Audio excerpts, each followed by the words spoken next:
How to get cheap Carfax report. The very first thing that you do have to prepare is your VIN or the plate from your car.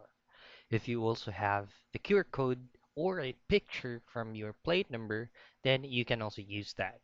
And here, all you have to do is just to access or open up any preferred web browser that you can use, and we will use Car Simulcast.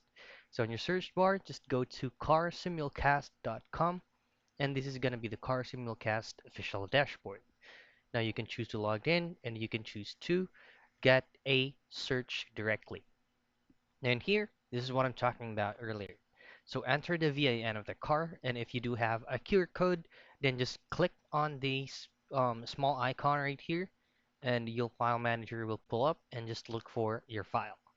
Now, once you have entered the VIN, just click on Get Reports, and you will have two specific options. So you'll just need to choose between those options, and of course, it is not going to be free. So you will given a specific payment methods and you just have to choose on your usual payment methods that you would like to do. And by there, you should be able to get that on a Carfax report. So that's it. That's how you get a cheap Carfax report.